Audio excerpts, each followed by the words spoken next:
His teacher always ignored him, until the day she tried to embarrass him in front of the whole class. But the moment he started playing, her expression changed completely. She wasn't prepared for what happened next. Elijah Rivers sat near the window, his pencil gently tapping against the notebook, a comforting habit he'd formed over the years.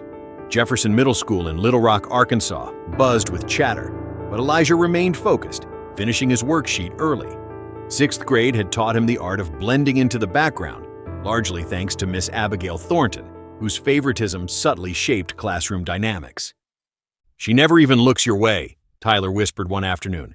"It's like you're invisible or something." Elijah just shrugged. Today, though, something felt off. Miss Thornton kept casting furtive glances his way, a strange anticipation filling her usually dismissive eyes. The lesson began, a discussion about the Civil War. Elijah listened quietly, expecting to be overlooked again. But suddenly, Miss Thornton's crisp voice broke the routine. "Elijah," she called unexpectedly, "tell the class about General Sherman's march." Stunned eyes turned to him. Elijah straightened, clearing his throat. "It was a military strategy to break the Confederacy's resources and morale," he answered clearly. Miss Thornton nodded slightly, her smile enigmatic. "Not bad." A puzzled glance from Tyler questioned the change. Moments later, as the bell rang, Miss Thornton's voice stopped Elijah. "Stay behind for a moment, Elijah." Reluctantly, he approached her desk as classmates filtered out. Miss Thornton folded her hands, leaning back. "Your grandfather was a musician, right? Jazz pianist?" Elijah felt a tightening in his chest. "Yes." "You must have learned something," she continued, a strange smile forming. "Tomorrow, you'll play something on that piano for the class." Her words lingered heavy with implication. Elijah knew this wasn't encouragement. It was a setup meant to embarrass him. Still, he nodded determinedly. That night, sleep eluded Elijah as thoughts churned endlessly. This wasn't just a simple performance. It was about dignity, expectation, and proving his worth.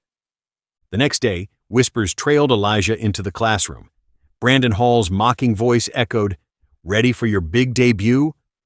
Elijah didn't respond, instead sitting quietly until Miss Thornton motioned towards the piano. "Let's see what you've got," she challenged. A few suppressed laughs stirred as Elijah walked deliberately toward the old piano, keys yellowed and chipped, the instrument clearly neglected.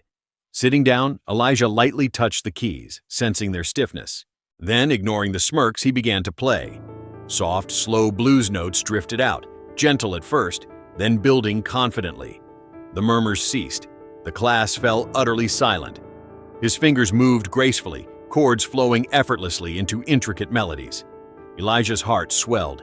He was playing for himself and the memory of his grandfather. Music filled every space in the room, commanding attention and respect. Miss Thornton's smug expression vanished, replaced by an uncertain awe. Even Brandon uncrossed his arms, leaning forward, mesmerized. Elijah transitioned into a complex run he'd perfected after months of practice, music cascading powerfully. When the final note resonated, silence enveloped the room, thick and charged.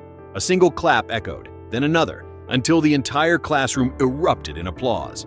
Tyler whistled appreciatively, Brandon shook his head in disbelief, but Miss Thornton remained rigid. "That was unexpected," she finally said, her voice strained. Elijah calmly met her gaze. "You thought I'd embarrass myself. That's why you called me up." Miss Thornton shifted uncomfortably. "This isn't a talent show." "You wouldn't have called Tyler, Madison, or Brandon," Elijah continued firmly. "You chose me because you expected me to fail." Students exchanged glances, realizing the harsh truth in his words. Miss Thornton, visibly shaken, tried regaining composure. "Sit down." Elijah walked back to his seat steadily, knowing he'd made his point. The classroom atmosphere had irrevocably shifted. After class, Elijah felt lighter, freer. Tyler caught up, excitement in his voice. "Dude, you changed everything." Elijah smiled softly, the day's weight lifting. That afternoon, he told his mother everything, feeling pride swell in her understanding eyes. The next day, classmates approached Elijah, newfound respect evident in their words. Even Miss Thornton averted her gaze when they crossed paths, understanding silently exchanged. Elijah realized he'd taught everyone a vital lesson. When underestimated, let your talent and dignity speak louder than prejudice or doubt.